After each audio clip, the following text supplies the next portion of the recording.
For we are to God the fragrance of Christ. 2 Corinthians 2 verse 15. Welcome to my channel. My name is Tokwe and this is Top Notes by Tokwe. If it's the first time you're seeing my face, welcome. On this channel we have fragrance related content and fragrance reviews, fragrance tips, fragrance hauls, fragrance tag videos. Yes, and so if you're interested in that, I'll be very elated if you subscribe to my channel. Don't forget to like and share because it helps my channel, it helps me. And if you're a returning subscriber, thank you. A returning viewer, consider subscribing. So I'm going to jump straight into the video today. Today's video is a very serious video. We're in October, breast cancer awareness. There's just cancer awareness generally, so this video is a tag video. The tag was created by AI the Great, Perfume Lover 80, and then with another person, another collaborator, Ketra. Yes, I don't know if I'm getting her name wrong or right, but I'm going to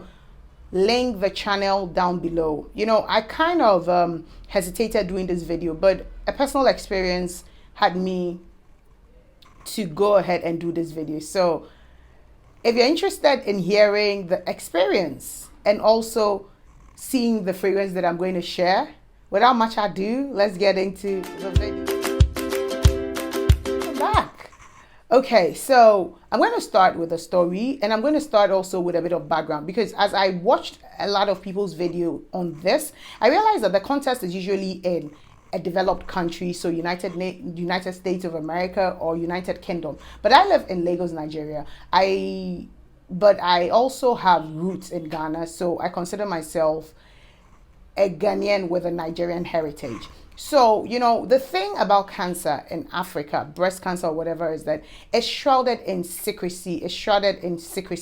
People don't talk about it. So somebody might pass on and it might be a cancer, any form of cancer that, the person passed on from, but you wouldn't be told. Usually they say, oh, he or she passed on after a brief illness. So it's a kind of a faux pas. People don't talk about it. And, that is one of the reasons why I wanted to speak, because the thing about cancer is that one of the things doctors use to check whether you are at risk for any kind of cancer is the hereditary factor, to say that, is it in your family history? Has anybody passed on by cancer or not? And by that, ticking that box, yes, it kind of increases your chances so that your doctor would have the ability to kind of watch you more, pay attention to you more. But in the case where we don't know, this generation, we don't know that this is what happened to this auntie or this uncle or this great auntie. You don't know. So you're kind of like walking blind, It feels like you're going into a gun fight with knives. So that is one of the reasons that I really wanted to speak up. And I said that a personal experience because last year, just out of some bodily aches here and there, I just felt like, what, let me go and take I think it was a chest pain and I think breast ache and all that. So I went to the hospital and then they did say I should go do a breast ultrasound, which I did. And the results came and they said I had a lump in my left breast. And it wasn't something that was very serious because according to the doctor, it was small. It was small. And, but I mean, if you're told you have a lump in your breast, whoever you are, you're scared. You cannot. So for a year, I was going through it, but I'm grateful that I have a solid family. I'm a religious person. I'm a Christian. So I prayed. I called my pastors. I prayed.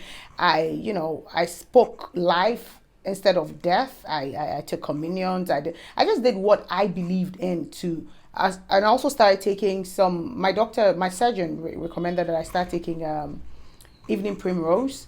So I started doing that. And then, so a week ago, I went back to the hospital to do the scan again. And there was no lump, like, praise the Lord, praise Jesus.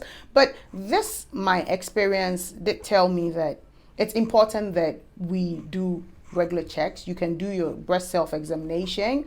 You can also do regular checks every year, going to the hospital and checking yourself. It's very important. We need all women. You work so hard. You're taking care of the home. You're working. If you're not even married, you're like, there's so much women do. And I think that for me, this saying this now is so symbolic, because if you're in Nigeria now, we have the NSAS process going on, and this is just our generation's way of saying that, look, enough of everything. And I think this is my way of saying that enough of shrouding health issues, especially things that have to do with cancer, in secrecy, and like nobody needs to know. So that is just my little story, and I'm grateful to God that the test came back better. I'm going to continue doing my yearly test. I'm going to, just because it's important. So this is me sharing my story. So let's get into the fragrance. I know you're here for the fragrance. So I'm going to first start with this, and this is Sarah. So this, it's pink.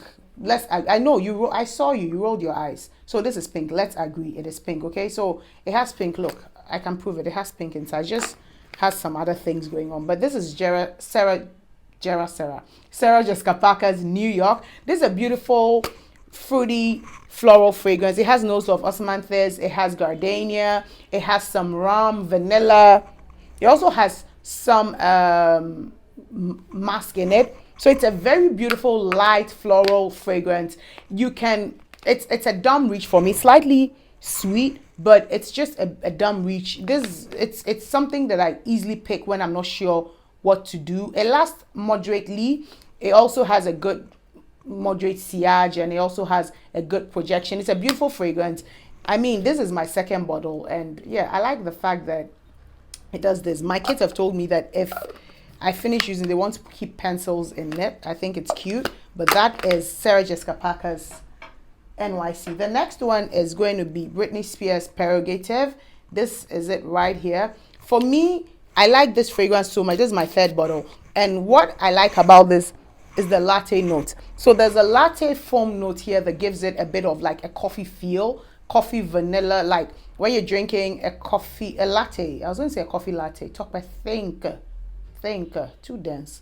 Yes. So it's a latte, and you know, it gives you that vanilla and coffee feel, which is very beautiful. It makes this fragrance very sexy. I truly enjoy it. This is my third bottle of this. The whole of last year, it was almost like a signature scent. Like it was close to becoming my signature scent, because I used it 3 or 4 times in a week. And I mean, for the number of fragrances that I have, that is close to say it's a signature scent. The next one that I have is under Britney Spears, and this is Britney Spears Fantasy. So this is a white chocolate, fruity, lychee fragrance. I'm not spraying again on my skin. Yeah, it's super sweet. This fragrance, I got this to review for a subscriber that asked, and after the review, I think the people that have been enjoying this are my daughters. I kind of gave it to them. So it's very sweet, it's girly, slightly juvenile. If you like that kind of thing, I enjoy it. I mean, there's some times where I crave sweet, girly, flirty fragrances. This is a very good one. I don't think it's a bad fragrance. I don't think it's tacky. Honestly, it's good. It's a good fragrance. It's just good. It's an okay fragrance. And I mean, my kids like it, so they use it sparingly when they want to. Yeah, I have 3 girls, so yes. And then the next one that I have is another pink one, and this is Womanity by Mugler. This is a caviar and thick fragrance. This one, I would say that it's not a safe fragrance for blind buying. It's also a unique fragrance. I think it's one that I would say that you need to, and she said she wasn't spraying any fragrance on herself yet. Yes. So you need to smell it first, get a tester or a sampler before you get, because it's salty, it's earthy. It has like a very unique, you know, the caviar, which is slightly fishy, but the thick cuts it very well. So it's like a sweet. So I'm out. There are protests. I'm in the house today. There are protests going on. So I mean, along the streets, people just hoot their horns unnecessarily. So if you're hearing the sounds, please bear with me. So yeah. So the fig kind of cuts the savory and the fishiness out of the caviar. So it's a very beautiful scent. Even for me, it's one that is slightly challenging. I like it, but I need to be in the mood to wear it. It's a super unique scent. So the 4th fragrance that I have is Womanity by Mugler. And then the last but not the least scent that I have is L'Imperatrice three L'Imperatrice by Dolce & Gabbana. This right here is my, it's my happy place. I love this fragrance so much. It is a fruit salad with kiwis, with watermelons, just beautiful, very, very beautiful. The thing about this fragrance is that the watermelon here, which I've said before, it doesn't smell like real watermelon or natural watermelons. It smells like watermelon flavor. So if you have like a watermelon flavored popsicle or a watermelon flavored lollipop, that's how this smells. And but it's a great fragrance. Like if you put this fragrance on, it starts off as though it doesn't perform, but give it some time, it develops into this beautiful, just beautiful, fruity, light, fresh fragrance. It does very well in the hot weather, the Lagos heat. This one is like the fragrance to go with it. Light, it is non-offensive. It's one that I think a lot of people like. So that is my fifth fragrance for this tag.